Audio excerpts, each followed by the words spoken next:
처음 뵙습니다. 네, 올해 복 많이 받으시고 꼭 합격하시기 바랍니다. 네, 제가 2차 과목에 들어가는 중개사 법령을 담당하고 있고 여기 써져 있는 대로 이름이 고종원입니다. 네, 그래서 올 한 해 동안 여러분하고 같이 중개사법을 공부하게 됐습니다. 네, 그렇지 않아도 뭐 당연히 여기 계신 분들은 합격하실 거니까 걱정 하나도 하지 마시고 결석을 안 하시면 돼요. 결석을 하지 마시자 이렇게 보니까 결석하신 분이 좀 있으신 것 같아요. 그래서 출석을 하시면 합격이다. 출석 안 하면 어떻게 되죠? 불합격이다. 밖에서 기다리면서 생각을 해봤는데 이게 맞는 말 같아요. 한 번도 빠지지 않고 출석하는 게 쉬운 일이 아닙니다. 목표를 결석하지 않고 1년 동안 내가 꾸준히 공부하겠다 이렇게 목표를 잡으세요. 그게 현실적인 목표예요. 결석을 많이 하면 합격에서 그만큼 멀어진다 이렇게 생각하시면 돼요. 그래서 출석을 하는 걸 목표로 삼으시고 한번 해보시기 바랍니다. 제가 맡고 있는 과목은 이제 2차 과목에 들어갑니다. 그래서 여기 보시면 위에 40문제가 출제되는데 여기 비워놓은 게 우리 PPT로 이제 수업을 대부분 할 텐데 여기 보면 2차 과목에 뭐라고 이렇게 비워놨죠 지금? 2차 과목에 뭘까요? 늪? 아니고 2차 과목에서 꽃? 네. 가장 핵심적인 과목입니다. 그래서 과목 난이도나 이런 것들 쉬운 축에 들어갑니다만은 나중에 가보시면 거의 대부분의 수험생들이 이제 우리 중개사법 때문에 합격했다 그런 분들이 대부분이세요.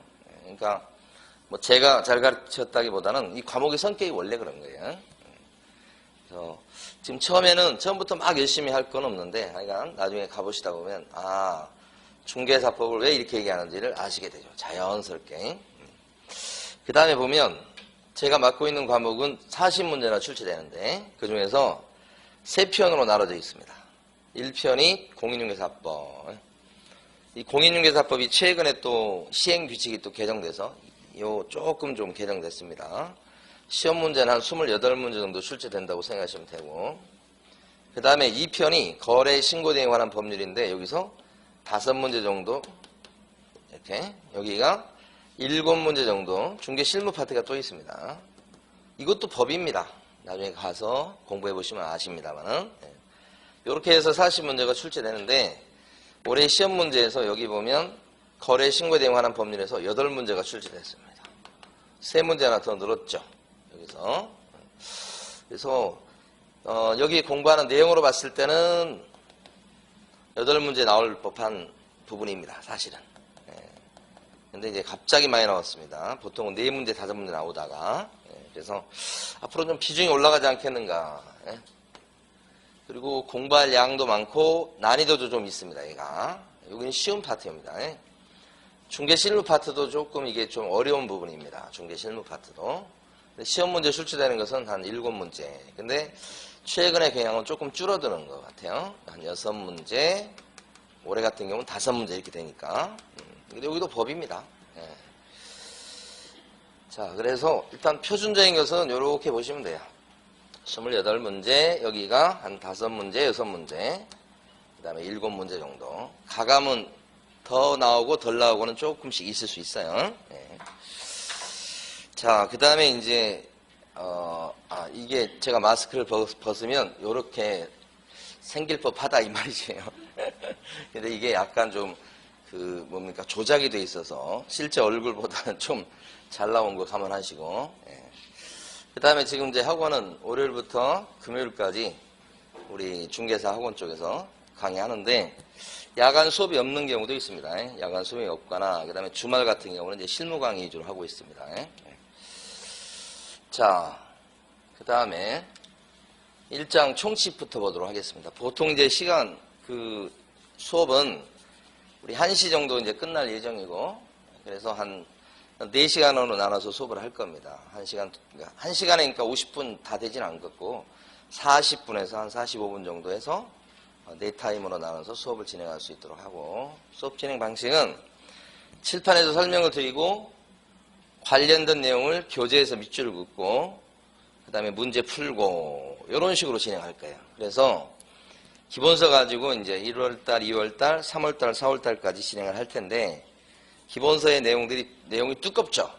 근데 제가 보면 시험에 나오지 않을 내용들이 뭐 한 80% 이상 돼요. 그러니까 그것을 열심히 공부한다고 생각해서 막 읽어버리시면 이제 여러분들은 그야말로 늪에 빠지게 됩니다. 그래서 늪에 빠지지 않게 하기 위해서는 여러분들이 수업 시간에 밑줄을 긋겠습니다. 여기만 딱 밑줄을 긋고 다른 데를 쳐다보시면 안 돼. 아무리 궁금해도. 다른 데를 읽어보는 순간에 어떻게 된다고요? 늪에 빠진다.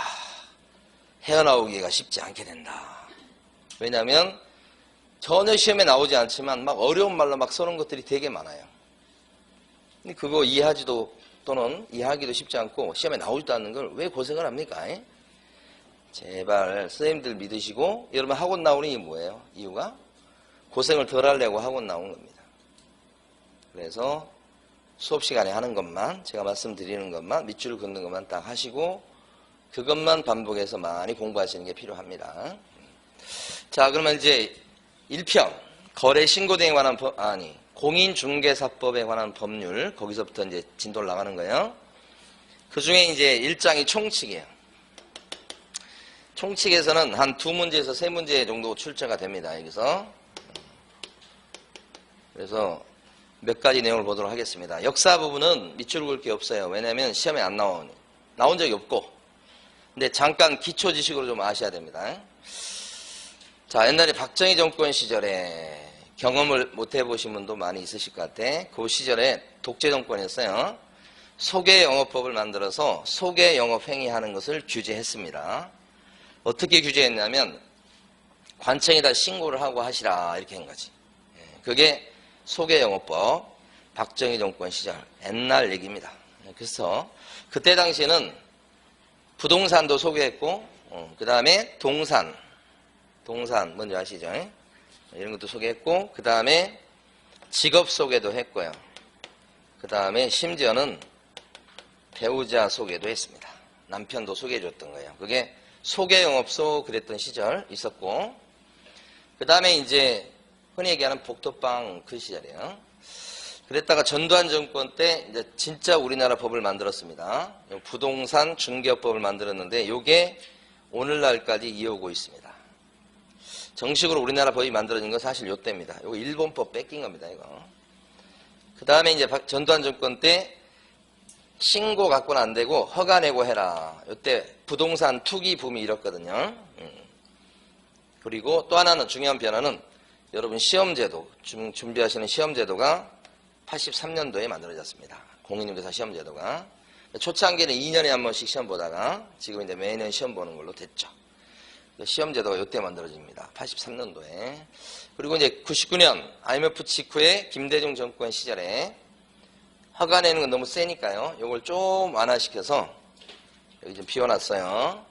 등록을 내면 중개업을 할 수 있게끔 등록제로 바꿨어요. 등록제가 허가제보다는 조금 낮다 이렇게 생각하시면 돼요. 문턱이 좀 낮아요. 그래서 등록을 내면 중개업을 할 수 있게끔. 시험제도는 그대로 유지가 됩니다. 그래서 오늘날까지 쭉 유지가 되고 있어요. 그러니까 중개업을 하려면, 중개업소를 운영하려면 지금은요 어떻게 해야 돼요? 허가 내는 것까지는 아닌데 어떻게 해요? 등록업소가 돼야 됩니다. 그래야 중개업을 할 수 있다. 이렇게 이제 규제를 한다는 거예요. 자, 그 다음에 이제 목적에 대해서 보도록 합니다. 목적에 대해서는 자, 여기서부터는 시험범위 들어갑니다. 그런데도 목적이 시험에 거의 10년 가까이 안 나오고 있습니다. 과거에는 좀 나왔는데 안 나오고 있으니까, 자, 목적에 해당하는 것은 그냥 한 번씩 읽어보시면서 시험 막바지 가서 이제 조금 더 많이 읽어보시고 그 다음에 좀 암기가 필요하면 암기 좀 하셔서 시험장에 가시면 돼요. 여러분 교재는 47페이지를 보십니다. 47페이지가 있고요. 거기 중간에 보면 법제 1조에서 시커먼 내용이 있죠. 47페이지. 그죠? 그 시커먼 내용 두 줄만 밑줄 긋고요. 나머지는 밑줄 긋으면 안 됩니다. 전혀. 한번 읽어보겠습니다. 자, 이 법은 나온 거예요. 공인중개사의 업무 등에 관한 사항을 정하여. 여기까지 끊어서 읽으시고. 끊어서 읽는 얘기는 이렇게 정하여 이렇게. 그 다음에 그 전문성을 제고하고 끊으시고. 전문성을 높인다는 뜻이죠. 자, 세 번째, 중개업을 갖다가 건전하게 육성하여. 여기도 끊어서 읽으셔야 돼요, 또. 자, 마지막으로는 중개업을 건전하게 육성해서 마지막에 국민 경제에 보탬이 되게끔 하겠다. 그래서 목적이 이렇게 네 가지. 왜 그러시는 거예요? 책이 어떻게 된 겁니까, 지금? 잘못 가져오신 거예요? 네. 하기야 지금 처음 수업 들으실 때는 한 달 동안은 선생님도 잘 구별이 안 갑니다. 보는 선생님도 구별이 안 가는데 책이 구별이 되겠습니까? 자, 여기 보면 네 가지 목적이라고 이렇게 나눠서 우리가 나중에 공부합니다. 근데 가만히 보면 이 목적 자체가 다 좋은 말들이죠. 근데 눈에 확 꽂히는 것은 네 번째 말입니다. 자, 국민경제에 보탬이 되게끔 하겠다. 국민경제에. 그러니까 목적 얘기하면서 국가경제에 이바지함을 목적으로 한다. 국가경제 이렇게 나오면 틀린 게 되는 거예요.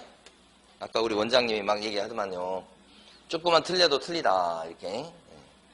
국민경제하고 국가경제는 의미가 틀립니다. 최근에 이제 하여간 보도되는 것 중에 요 비슷한 내용이 나왔습니다. 무슨 얘기냐면 국민을 위해서 나라가 존재하느냐, 응? 나라를 위해서 국민이 존재하느냐 이거지. 그거하고 똑같은 거예요. 근데 옛날에는 아까 박정희 정권 시절에는 나는 자랑스러운 태극기 앞에 이것부터 출발했어요. 국가 민족을 위해서 내가 태어난 거예요. 근데 지금은 그런 얘기하면 안 통합니다. 젊은 친구들한테는 내가 있고 국가가 있는 거지. 응? 네, 그래서 나를 위해서는 국가가 나를 뭐 해줘야 된다 이렇게 생각하는 거라고. 그게 인식이 틀려요. 그래서 저 같은 경우도 그런 시절에 자랐기 때문에 국가가 좀 우선하지 않나 이렇게 생각을 합니다. 그 생각이 쉽게 안 바뀌죠. 그러나 젊은 친구들은 생각이 달라요. 네, 그래서 그것을 받아들이셔야 됩니다. 우리 어른들이. 네. 왜 저 따위로 생각하나 이렇게 생각할 게 아니에요. 다 틀려요, 생각은. 응? 그러니까 국민경제 이바지함, 국민이 우선, 이게 지금 현재 트렌드예요. 국가가 우선되는 게 아니에요. 이거 진짜 개나 줘버려야 돼요, 이거. 국가. 예? 국가 우선주의, 지금은 안 통합니다. 자, 이렇게 해서 넘어갔어요, 이제. 자, 그 다음에 첫 시간에 할 내용 중에서 가장 핵심은 용어입니다, 용어. 용어가 매년 한 문제씩 출제가 되고 좀 어려운 파트예요. 우리가 이제 수업을 진행할 때 내용을 설명드리고 교재에서 밑줄 긋고 그 다음에 교과서에 있는 내용 중에서 문제 풀 것은 한 문제씩 풀어보고 이렇게 갈 거예요. 제일 마지막에 이제 그 OX 문제 나눠드린 걸 할 거고, 그러니까 그 순서로 갈 건데, 먼저 중개라고 하는 것은 여러분 교재는 어디를 보시냐면 저기 50페이지 가십니다. 50페이지. 제가 설명드린 내용이 어디에 있는가 찾으실 필요가 없어. 제가 갑니다. 50페이지 가셔서 중개라고 써져 있죠. 그래서 다이아몬드 1번 중개의 정의 밑에 두 줄이 있는데 그 두 줄만 딱 밑줄 긋고 끝내는 거예요. 자, 두 줄 갑니다. 법 3조의 법정 중개 대상물에 대하여 여기까지 끊어 읽으시고 3조에 정해진 중개 대상물에 대하여 이 중개상물은 부동산 얘기하는 거예요. 부동산은 아시죠? 이따 둘째 시간에 할 거. 거래 당사자 간의 매매, 교환, 임대차 그 밖에 권리의 득실 변경에 관한 행위를까지 끊어 읽으셔야 돼. 그 다음에 알선하는 것을 말한다. 알선은 소개시키는 거죠. 자, 다 끝났어요. 중개가 방금 전처럼 표현을 해야 되는데 내용을 보면 요 세 가지입니다. 3조에 규정된 중개 대상물에 대하여 요게 부동산, 토지나 건물입니다. 주로 토지나 건물에 대해서 거래 당사자 간에 이렇게 나온 거죠. 지금 거래 당사자 간에 매매, 교환, 임대차. 매매는 사고 파는 거, 교환은 여러분이 좀 생소할 수 있는데 부동산끼리 바꾸는 거 얘기합니다. 교환이라고 그래요. 교환. 그 다음에 임대차는 우리 실무적으로 사회적으로 얘기하는 전세를 얘기합니다. 임대차다 그러면 전세 계약하는 것을, 요새는 또 월세도 많죠. 전월세 계약하는 것을 그 뜻이에요. 그걸 임대차라고 불러요. 그러니까 교실에서 들어오면 교실에서는 임대차라고 부르고요. 바깥으로 나가면 전세나 월세로 부르는 것이 뭐예요? 임대차예요. 나중에 민법 시간에 좀 공부를 해보시면 좀 알아듣게 돼요. 어려운 말이에요. 실제 현실과 교실에서 부르는 말이 틀려서 그런 거예요. 그래서 각종 전월세 계약하는 것을 어떻게 해요? 소개시키면 그게 중개다. 중개. 어렵지 않아요. 다시 토지나 건물에 대해서 매매라든지 전월세 계약하는 것을 소개시키면 그게 중개지. 그러니까 지금도 부동산 사장님들이 매일매일 하고 있는 게 중개예요. 근데 이걸 갖다가 조금 분석적으로 보면 매매 계약을 체결했다고요. 그러면 우리 매수인은 계약금을 넣어요. 그 다음에 중도금 날짜가 되면 중도금 넣고 잔금 날짜가 되면 잔금을 집어넣어요. 매수인 쪽에서. 그러면 매도인은 잔금 받아먹고 등기 낼 수 있는 서류를 건네줘요. 야, 너 등기 내라 이런 식으로. 그래서 등기를 내게 되고 등기가 나면 그때 매수인은 소유권을 취득해. 이 구조를 이해하셔야 돼요. 자, 매매 계약을 체결해서 계약금 넣고 그 다음에 중도금 잔금 들어가고 그 다음에 등기까지 치면 매수인이 소유권 취득하게 돼요. 요걸 중간에서 도와주는 거예요. 그러면 매매 계약을 통해서 매수인은 소유권을 얻게 돼요. 소유권이라는 권리를 취득하게 돼요. 변동이라고 하는 것은 얻는다, 득, 잃어버린다, 실, 바뀐다, 그래서 변경이라고 그래요.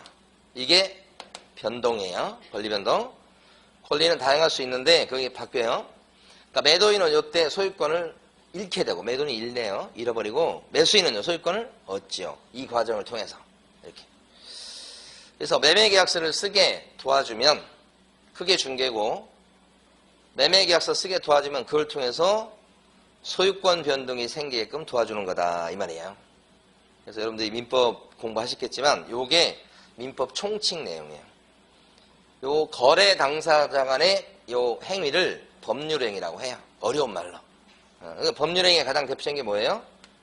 여러분 공부하셨겠지만 계약이다. 예, 그러니까 부동산에 대해서 계약서 쓰게 만들어주는 게 중개예요. 여러분 아시는 내용이에요. 그러면 이런 권리의 변동이 생기게 만들어준다 이런 뜻이고 대표적으로 매매 아니면 제일 많이 체결되는 계약이 무슨 계약이에요? 임대차죠. 매매는 요새 잘 안 돼요 여러분. 세금 때문에 잘 안 되고 주로 전월세, 전세도 잘 없어요. 반전세가 많아요. 응? 월세. 네. 그래서 임대차 계약이 전월세 계약이라고.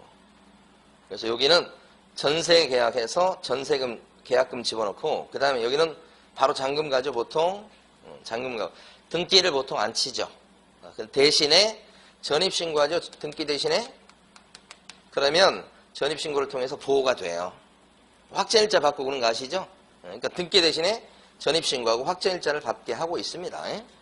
이렇게 되면 빌린 사람은 임차권이라는 권리를 얻게 돼요. 그래서 자기 집이 아닌데도 2년 동안 살 수 있고 막 그렇게 되는 권리가 생기는 거예요. 요거. 이 임차권은 왜 생겼죠? 그 아파트 주인이 보증금 5억을 맡기면 2년간 빌려주겠다고 했다. 그런 뜻이야. 보증금 3억에다가 매달 150씩 월세 내면 빌려주겠다고 했다. 그런 얘기죠. 그 계약에 따라서 이게 생기는 거다. 이렇게 되는 거지. 네. 자, 두 개 요겁니다. 네. 자, 이렇게 해서 각종 계약을 체결하게 만들어주는 거. 방금 전에 봤던 두 줄만 필요해요. 네. 자, 그러면 자, 지금부터 칠판을 보면서 칠판에 있는 내용이 중개인지 아닌지 여러분들이 이제 해보시는 거예요. 자, 먼저 돈 있죠, 돈. 돈 꾸는 계약을 소비대차 계약이라고 해요. 은행이랑 개인이 돈 꾸는 계약을 해요. 그걸 법률용어로 할 때는 소비대차 계약이라고 해요. 금전 소비대차 계약. 이렇게. 사회적으로 얘기하면 대출 받는다 이렇게 하는 거예요. 돈 꾼다. 이 소비대차 계약 체결하는 것을 여러분이 도와줬어요. 이 중개한 겁니까? 중개입니까? 아닙니까?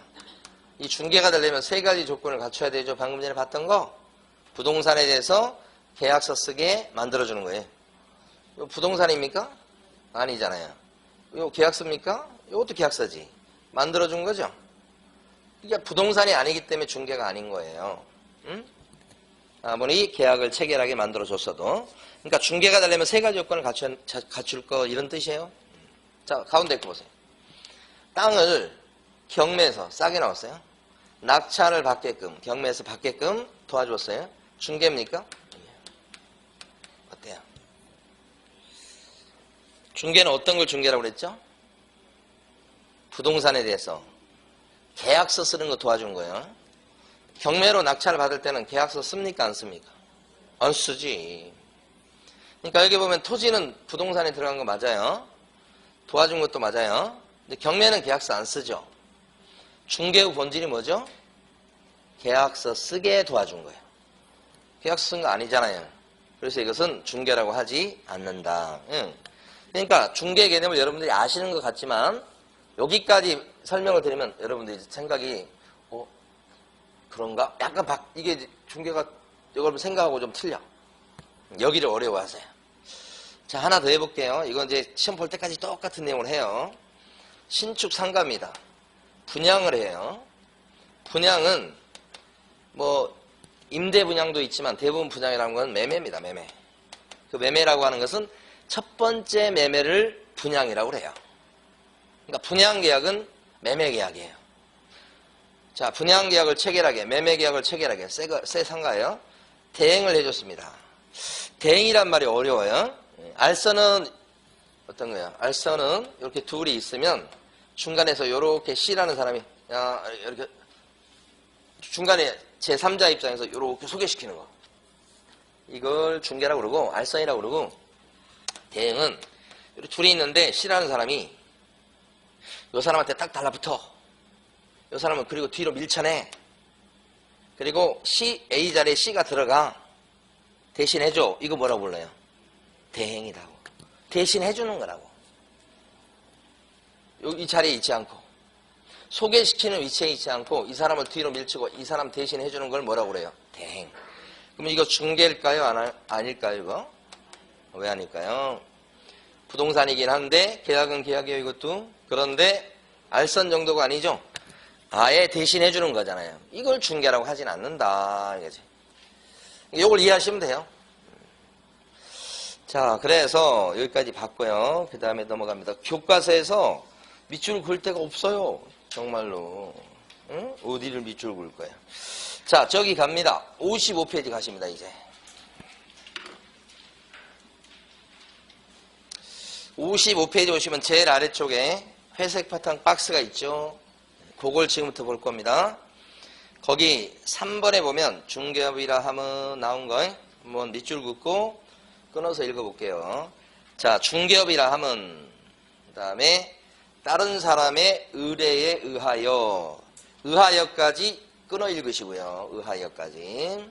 그 다음에 일정한 보수를 받고 보수 받고까지 끊어 읽으시고 자, 그 다음에 중개를 끊어 읽으시고 마지막에 어떻게 했죠? 업으로 행하는 것을 말한다. 이렇게 했죠? 자, 그러면 거기 밑줄을 그으셨으면 제일 아래쪽에 다른 데 밑줄 그으시면 안 돼요. 중개업이라는 용어의 정의, 용어에 대해서는 별표를 하나 하셔야 돼. 용어 6개가 나오는데 그 중에 제일 중요한 게 요거예요. 그러면 칠판을 보셔요, 이제. 자, 지금부터 4가지를 제가 설명을 드릴 거예요. 그런데 어렵지 않아요. 자, 중개업이 되려면 다른 사람의 의뢰를 받아야 됩니다. 의뢰가 뭐냐? 부탁. 세를 좀 놔주세요. 팔아주세요. 부탁을 의뢰라고 그래요. 부탁을 받아갖고 그 다음에 뭘 챙겨야 돼? 보수. 응? 복비. 딴 데 가서 제가 이걸 복비라고 말씀드렸더니 왜 그런 좀 저급한 표현을 쓰냐고 해가지고 막 원장님한테 항의하고 그래가지고 제가 아주 곤란했었어요. 복비란 말이 이렇게 나쁜 표현이 아닌데 또 이제 현대에서 하신 분들, 현대 조금 좀 따라가시는 분들은 보수란 말이 있는데 왜 복비라고 하냐 그런데 저는 복비란 말이 듣기가 좋더라고. 복비를 받아가면서 그죠? 여러분들은 이제 항의 안 할 거라고 기대하고 복비를 받아가면서 중개해주는 것을 중개 뭐죠 아까? 부동산에 대해서 계약서 쓰게끔 만들어준 거 그것을 밥 먹듯이 했을 때가 업이에요. 그래서 용어 중에서 조금 여기서 어렵다고 볼 수 있는 건 뭐냐면 업으로 한다는 거예요. 근데 제가 조문에 있지도 않는 영자를 집어넣어놨잖아요, 지금 사실은. 근데 집어넣는 이유는 두 글자씩 맞춰본 것이기도 하고, 그 다음에 업이라고 한다면 이해가 힘들어요. 근데 우리가 이걸 영업으로 한다 그러면 좀 이해가 더 쉽고, 더 쉬운 것은 직업으로 한다 이 말하고 같은 말이에요. 직업적으로 하는 거예요. 직업적으로 한다는 게 뭐냐, 그렇죠? 법조문은 그냥 업으로만 나와 있는데 직업적으로 한다는 것은 이 세 가지 조건을 갖춰야 돼요. 이건 조문에 없는 거예요. 근데 이것도 한번 들으시고 그냥 넘기시면 돼요. 자, 첫 번째, 돈 벌라고 해야 돼요. 그래야 직업이에요. 돈 벌 목적이 있어야 돼. 그걸 영리 목적이라고 그래요. 어려운 말 썼어요. 돈 벌라고 하는 것이다. 직업을 갖는 이유는 뭐예요? 돈을 벌어서 생계를 이어가려고 하는 거 아니에요? 돈 벌 목적으로. 그 다음에 직업이라고 해서 활동할 때는 불특정 다수인을 상대하는 거다. 여기 좀 어려울 수 있어. 특정되지 아니한 여러 명 이 뜻이에요. 그러니까 직업이 되려면 여러 사람을 상대하면서 활동해야 된다 이 뜻이지. 직업적으로 한다는 뜻은 그 몇 안 되는 한정된 사람을 통해서 했다. 그러면 직업이라 보기 힘들어. 그러니까 이걸 우리말로 바꾸면 여러 사람을 상대할 것. 그 말이에요. 자, 세 번째. 계속 반복적인 성향이 있어야 된다. 이게 핵심이에요. 그냥 한두 번 하고 말면 아니에요. 직업이 되려면 어떻게 해? 오늘 또 하고 내일 또 하고. 저를 보세요. 오늘 또 수업하고 내일 또 수업하고 토요일도 수업하게 딱 짜져 있잖아. 이게 직업이에요. 계속 반복적인 성향이 있어야 되지. 그죠? 어쩌다 한 번 했어. 어쩌다가. 응? 어쩌다가. 예. 어쩌다 한 번 하면 그것은 직업이 아니야. 그러면 자 보세요. 여기가 핵심인데 일단 첫 번째인데 일회성이 그치는 활동이라고 그랬어요. 어떤 게 있을 수 있냐면 자 우리 슈퍼 주인 아저씨 제 대학 다닐 때 경험했던 거예요. 슈퍼 아저씨가 있는데 지금은 다 편의점으로 바뀌었지만 그때는 다 슈퍼였어. 슈퍼 주인 아저씨가 대학가 주변에 있다 보니까 대학생들이 원룸이나 하숙집이나 전셋집 구하러 올 때 슈퍼 아저씨가 그걸 구해줘. 근데 그걸 막 직업적으로 구해준 게 아니고 물건 사러 왔는데 얘기를 하다 보니까 원룸 구한다는 거야. 아, 그럼 우리 친구 저기 원룸 이번에 지었는데 거기 한번 가봐. 이렇게 한 거야. 그러니까 어떻게 된 거예요? 그 원룸 가서 구경을 하고 계약을 한 거지. 그러면 대학생한테 원룸 전세를 얻어준 거야. 누가? 슈퍼주인 아저씨가. 원룸 전세를 얻어준 것은 중개예요? 아니에요? 이제 지금 천천히 눈을 감을 태세를 지금 하고 있는 것 같은데 원룸 전세를 얻어준 것은 중개예요? 아니에요? 중개지. 원룸, 이 부동산 아니에요? 전세가 전월세 얻어준 게 알선 아니에요? 알선? 이거 중개지. 그렇죠? 이렇게 해주고 고맙다고 해서 백화점 상품권도 받고 막 그런 거예요. 10만 원짜리 받았어 상품권. 이렇게 되면 중개업인가요? 아닌가요? 업은 아니지. 왜요? 그죠? 이 슈퍼주인 아저씨는 그게 직업이 아니잖아요. 그냥 어쩌다 들은 얘기가 있어서 야 가봐 이렇게 했더니 된 거잖아요 지금. 그러니까 직업적으로까지 했다고 볼 수가 없죠. 중개한 건 맞지만 그죠? 그러니까 중개란 말과 중개업이란 말은 틀린 거지. 그래서 일단 혹시 백화점 상품권을 받았다고 소문치더라도 슈퍼 아저씨는 그건 아직은 직업이 아닌 거지. 그러니까 직업적으로 했다고 볼 수가 없어서 중개업이라고 볼 수가 없다. 그래서 우연히 슈퍼 아저씨가 전세 한 건을 했습니다. 월세 한 건을 했어요. 그러면 중개업까지 한 것은 아니다. 중개는 맞는데 중개업은 아니다. 이거 구별할 줄 아셔야 되는데 잘 구별하신 것 같아. 지금 눈빛은 두 개가 잘 구별돼야 돼. 그러면 여기서 이제 핵심은 왜 이쪽 중개업에 들어가는 거 하고 나눠서 이쪽 중개업이 아닌가 하고 이렇게 구별하느냐. 이유가 다 있지. 이쪽에 들어가면 직업이야. 그러니까 이것은 그냥 할 수 있는 게 아니고 이런 직업적으로 이걸 하려면 관청에 등록을 하고 해야 돼. 아까 김대중 정권 시절에 중개업을 하려 치면 뭐하고 하도록 돼 있죠? 뭐하고? 허가 내는 것까지는 아니고 등록하고 하도록 돼 있지. 그러니까 이거 하려고 그러면 등록이 필요해. 근데 등록을 안 하고 하죠 만약에. 그럼 어떻게 돼요? 처벌받습니다. 그런 사람을 무등록, 등록 없이 중개업을 하는 작자입니다. 이렇게 돼요. 중개업을 한 놈입니다. 이렇게 돼요. 그래서 3년 이하의 징역이나 3천만 원 이하의 벌금으로 형사처벌을 받게 해요. 그러니까 중개업을 하려고 그러면 자격증 따서 등록을 내고 해야지, 그것도 없이 등록도 안 하고 했다가는 잡아다 처벌한다고요. 무겁게 형사처벌이죠. 그러니까 이걸 나눠서 요 슈퍼주인 아저씨는요, 중개업이에요, 아니에요? 우연히 한 건데. 중개업이 아니니까 혹시 자격증 없고 등록 없이 해도 처벌 안 받지. 그쵸? 처벌 안 받는다는 쪽이에요. 처벌 때문에 나누는 거예요, 이걸.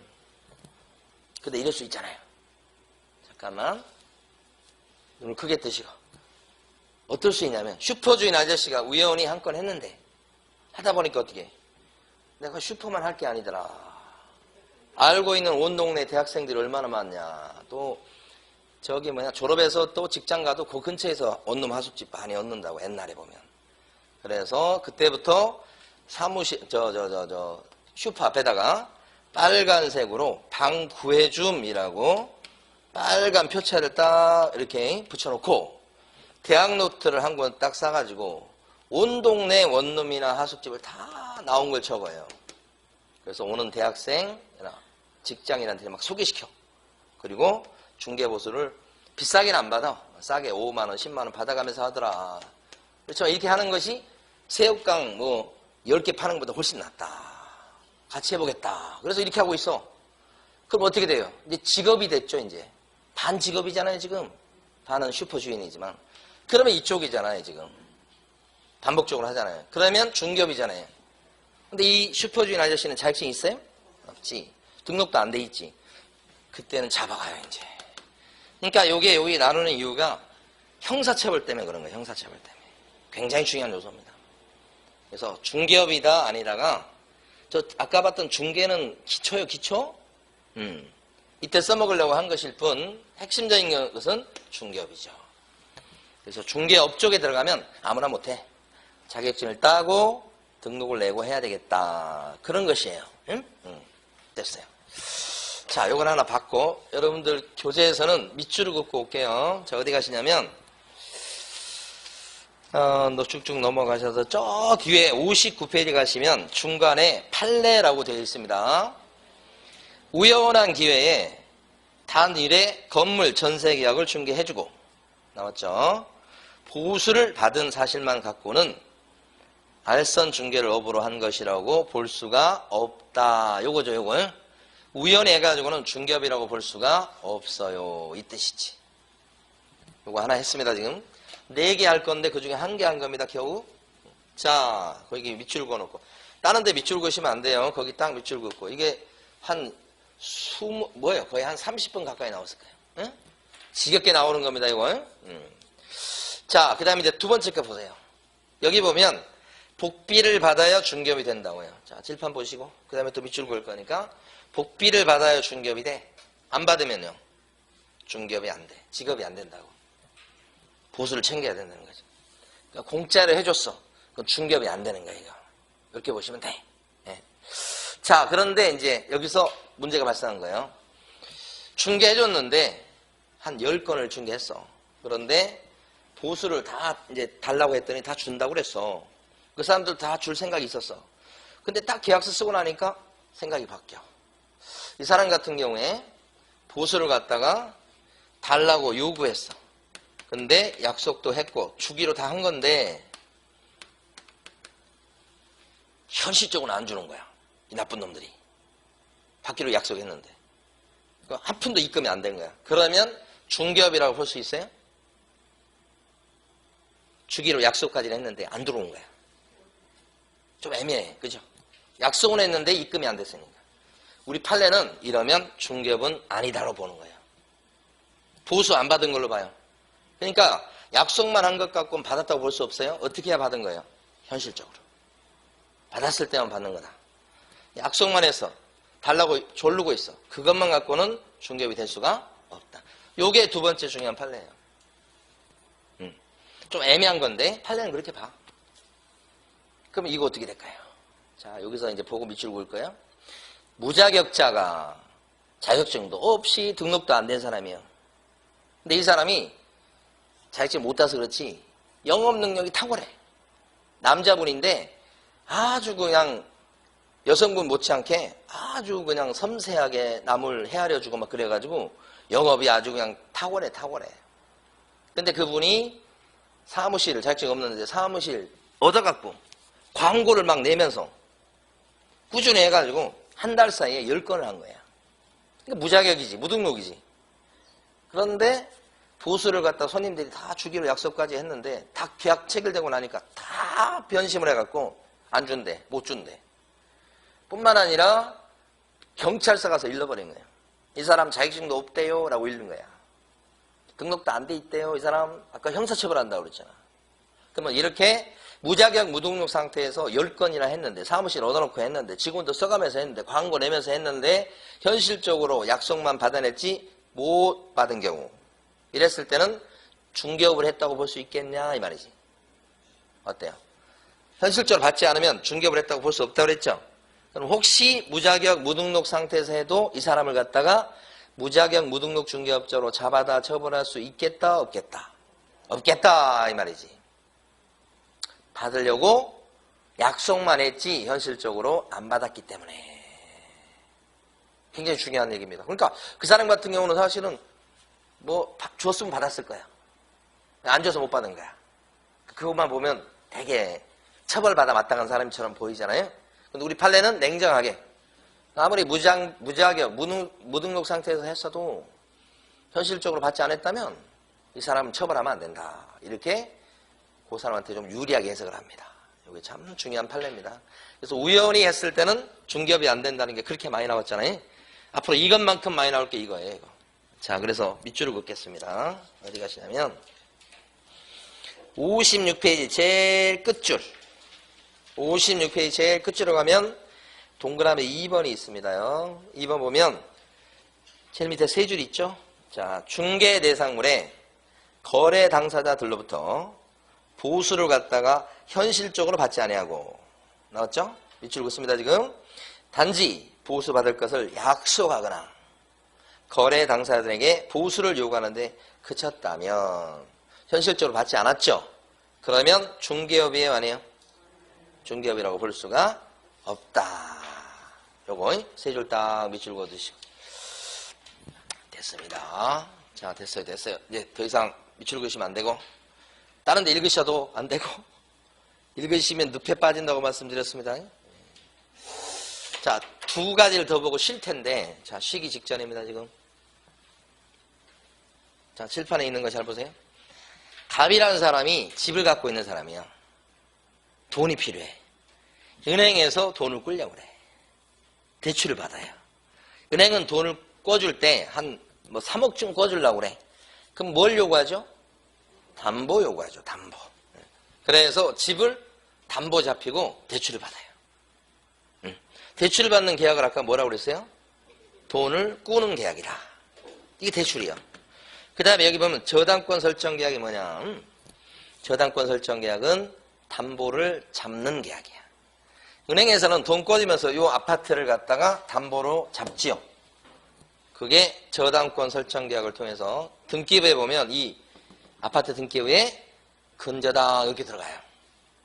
그러면 거기에 보면 3억을 꿔줬다 그러면 좀 넉넉하게 잡아서 한 3억 6천 이렇게 잡아. 여기 3억 6천만 원. 요게 근저당, 저당권 설정 계약이에요. 그랬다 여차해서 만약 이 사람이 이자도 안 내고 막 돈도 안 갚을 것 같다 그러면 어떻게 할 건데 은행은? 자기 꿔준 돈 3억 6천만 원. 꿔준 돈은 실제 3억밖에 안 되지. 그 3억 6천만 원에 대해서 받아내기 위해서 이 집을 어떻게 할 수 있다? 경매를 붙일 수 있다. 경매 신청할 수 있는 권리가 어디서 나오죠? 여기서. 그러니까 저당권 설정 계약은 뭐예요? 혹시 내가 이자 안 내고 돈 안 갚고 그러면 내 집이지만 너 경매 쳐서 거기서 너 대출금 가져가 라고 허용한 그런 계약이에요. 이게. 그래서 저당권자인 은행은 경매를 칠 수 있게 된다 하는 거지. 이게 저당권 설정 계약이에요. 그러면 자 지금부터 갑과 을 사이에서 돈 꾸는 계약을 체결하고 이걸 확실하게 하기 위해서 저당권 설정하는 계약을 체결해서 두 장의 계약서를 써요, 지금. 그것을 중간에서 병인한 사람이 알선해 줬다고 생각해 봐요. 계약서 두 장입니다. 그러면 금전 소비대차 계약서 쓰게끔 도와주면 이 병은 중개한 겁니까? 아까 했던 건데. 아닌 거죠? 왜 중개 아니죠? 계약서 쓰게 도와줬지만 계약의 목적물이 부동산 아니죠? 그러면 중개 아닌 거예요. 자, 또 저당권 설정 계약서, 이거하고 다른 계약서예요. 이 저당권 설정 계약서를 쓰게 도와줬어. 그럼 병의 이러한 행위는 중개인가요? 저당권 설정 계약서를 쓰게 도와준 건 중개예요, 아니에요? 중개가. 맞습니다. 왜 그렇죠? 계약서 쓰게 도와줬죠. 근데 저당권 설정 계약은 무엇을 담보로 잡는 거죠? 아파트. 아파트가 이게 부동산이잖아요. 부동산에 대해서 담보 잡는 계약을 도와준 거지. 그러면 이건 뭐예요? 중개지. 그러니까 저당권 설정 계약서 쓰게끔 도와준 거 중개. 부동산 사무실에서 요거 저당권 설정 계약서 쓰게 도와주고 그렇게 중개 활동 할까요, 안 할까요? 부동산 사무실에서. 하지. 이 사람이 예를 들어서 집을 사는데 자기 돈이 많이 없어. 돈이 좀 모자라. 그러면 뭐라고 그래요? 대출을 좀 받고 싶습니다. 그러면 법무사나 또는 대출 중개사를 통해 가지고 이렇게 해서 은행하고 연결시켜 주죠.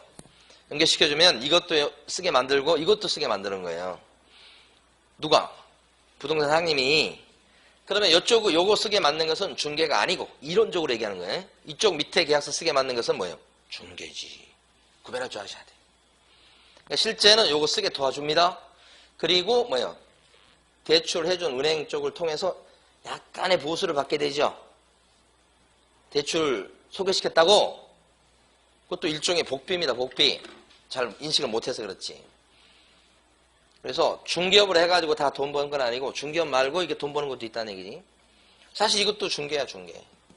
그러면 전체적으로 보면 두 장의 계약서를 쓰게끔 도와준 병의 이런 행위는 결론적으로 중개입니까? 아닙니까? 결론적으로. 중개지. 왜 그래요? 여기가 중개니까. 이쪽 계약서 쓰게 도와준 게 중개니까. 이쪽은 중개 아니지만. 중개한 겁니다. 결론적으로. 이 부분 때문에. 이것을 의뢰를 받아가면서 돈을 챙겨가면서 직업적으로 하고 앉아있다면 이러한 병의 행위는 중개를 뛰어넘어서 뭘 했다고 볼 수 있다? 중개업을 했다고 볼 수가 있다. 이런 얘기지. 그래서 이제 밑줄을 긋겠습니다. 이것도 역시 여러분 교재는 57페이지 제일 아래쪽에 가시면 판례라고 돼 있어요. 1번하고 2번이 있죠. 1번도 밑줄을 그어 두시고 나중에 이건 설명드립니다. 2번 밑줄을 그으시고 읽고 이거 쉬겠습니다. 부동산에 대한 저당권의 설정을 알선함을 업으로 하는 것은 그것이 설령 금전소비대차 계약에 부수해서 부차적으로 이루어졌다고 할지라도 중개업에 해당한다고 볼 수가 있다. 여기가 또 핵심, 시험에 그렇게 잘 나와요. 그래서 1번, 2번 이렇게. 1번도 밑줄 그어 놓으세요. 두 줄. 네. 자, 그러면 용어에 대해서 다 하지 못했지만 일단 여기까지 하고요. 쉬었다가 나머지 용어 하겠습니다. 자, 쉽니다.